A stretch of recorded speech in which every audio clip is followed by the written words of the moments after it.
बिस्मिल्लाहिर्रहमानिर्रहीम। अस्सलाम वालेकुम सिक्स क्लास। कैसे स्टूडेंट्स, मैं उम्मीद करती हूँ सब ठीक होंगे।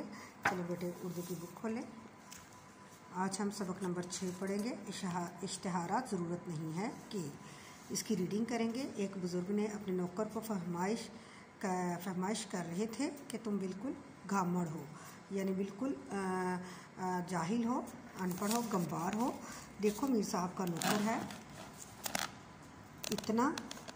इतना दूर अंदेश है, यानी दूर की सोच रखने वाला है, समझदार है कि मीर साहब ने बाज़ार से बिजली का बल्ब मंगवाया तो उसके साथ ही एक बोतल मिट्टी के तेल की 2 मोमबत्तियाँ भी ले आया। बल्ब फ्यूज़ हो जाए तो लालटेन से काम चल सकता है। इसकी चिमनी टूट जाए, चिमनी या बत्ती ख़त्म हो जाए तो मोमबत्ती रोशन की जा सकती है। तुमको टैक्सी लेने भेजा था, तुम आधे घंटे बाद हाथ लटकाते आ गए हो। कहा कि जी टैक्सी तो नहीं मिलती, मोटर रिक्शा कहते हैं तो ले आऊँ, यानी तुम पूछने आए हो तो ले आते। मीर साहब का नौकर होता तो मोटर रिक्शा लेके आया होता ताकि वो दोबारा जाने की ज़रूरत ना पड़ती। नौकर बहुत शर्मिंदा हुआ और आका की बात पल्ले बांध ली। चंद दिन बाद इत्तेफाक से आका पर बुखार का हमला हो गया तो उसे हकीम साहब को लाने के लिए कहा। थोड़ी देर बाद हकीम साहब तशरीफ़ लाए तो इनके पीछे पीछे 2 और आदमी थे जो सलाम करके एक तरफ खड़े हो गए। एक की बगल में कपड़े का थान था, दूसरे के हाथ में लोटा और तीसरे के कंधे पर फावड़ा। आका ने नौकर से कहा, ये कौन लोग हैं मियाँ? नौकर ने तारुफ करवाया कि जनाब वैसे तो हकीम साहब बहुत हाजिक हैं, यानी बहुत ही समझदार हैं, लेकिन अल्लाह के कामों में कौन दखल दे सकता है। खुदा ना खास्ता कि अल्लाह ना करे कोई ऐसी बात हो जाए तो मैं दर्जी को ले आया हूँ और वो कफन का कपड़ा साथ लाया है। ये दूसरे गुस्साल है जो मुर्दे को नहलाने वाले होते हैं, तीसरे गोरकन जो कब्र को खोदने वाले। एक साथ इसलिए ले आया कि बार बार भागना ना पड़े।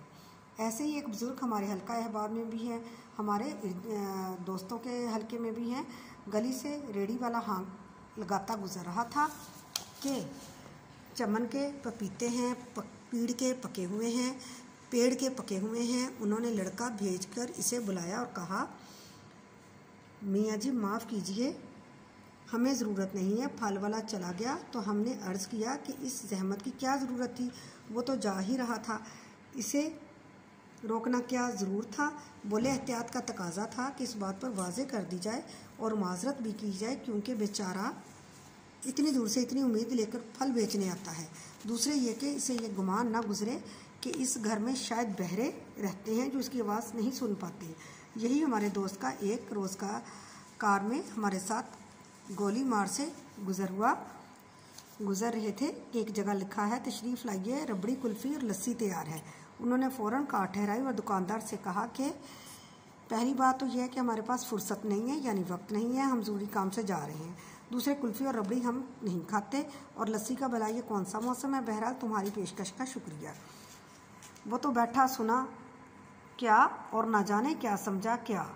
कार में वापस बैठते हुए हमारे दोस्त ने वजाहत की कि यहाँ के लोग इन आदाब को क्या जाने। यहाँ तो दावतनामा आता है और इसके नीचे RSVP लिखा होता है कि जवाब से मतला फरमाइए। जिनको शरीक नहीं होना होता वो भी चुप बैठे रहते हैं और मेज़बान को मतला करना ज़रूरी नहीं समझते कि बंदा हाजिर होने से माजूर है, इस बेचारे का खाना ज़ाया जाता है। हमने गौर किया तो मालूम हुआ कि खुद उन्हीं आदाब से बेबहरा लोगों में से हैं। लोग अखबारों में इस तरह के इश्तिहारात छपवाते हैं, हम पढ़कर इनकी तरफ मतवज्जो हुए, लेकिन हम उन्हें पढ़कर एक तरफ डाल देते हैं। कोई हमारे लिए ठेके का बंदोबस्त करता है, टेंडर नोटिस शाया करता है, किसी को हमारे साथ प्लाट या मकान बेचना होता है, कोई हमें ये इतला देता है कि उसने अपने नालायक फर्जंद को जायदाद से आग कर दिया है, यानी बेदखल कर दिया है। कहीं किसी की कोशिश होती है कि हम इनकी फर्जंदी कबूल कर लें और ज़ात पात तालीम और तनख्वाह की शर्तें मनोअन वही रखी जाती हैं जो हम में है। कोई हमें घर बैठे लाखों रुपए कमाने का लालच देता है, कोई शॉर्ट हैंड सिखाने की कोशिश करता है। इश्तिहारात जहाँ हम ज़रूरत है होती है हमें वहाँ का इश्तिहार छपवाएँ। हमारी दानिस्त में यानी हमारी अक्ल में इन इश्तिहारात की सूरत कुछ इस किस्म की होनी चाहिए। एक पंजाबी नौजवान बरसरे रोज़गार, आमदनी तकरीबन 1500 रुपये, माहवार के लिए किसी बासलिका खूबसूरत शरीफ ख़ानदान की तालीम याफ्ता दोशीज़ा के रिश्ते की ज़रूरत नहीं, क्योंकि लड़का पहले से शादीशुदा है। आगे दाखिले जारी न रखिए। कराची के अक्सर कॉलेज आजकल इंटर और डिग्री क्लासों में दाखिले के लिए अखबारों में धड़ाधड़ इश्तिहारात दे रहे हैं, ये सब अपना वक्त और पैसा ज़ाया कर रहे हैं। हमें इनके यहाँ दाखिल होना मकसूद नहीं है। हमने कई साल पहले MA पास कर लिया है। चले इनके आज हम इस सबक के अल्फाज मायने करते हैं। पहला लफ्ज़ है औबाश, आवारा, पल्ले बांधना, सबक लेना, हाजिक, माहिर, दानिस्त, इल्म, दूरंदेश, अक्लमंद, दोशीज़ा, कंवारी लड़की, आग करना, बेताल्लुक़ करना, वसाल, मुर्दे को नहलाने वाला, गोरकन, कब्र तैयार करने वाला, मुश्ताक, आरजूमंद, हाँक लगाना, पुकारना। तो बेटे आज के लिए हमारा यही काम है। इंशाल्लाह कल जो है हम अपना अगला काम करेंगे। अल्लाह हाफिज़।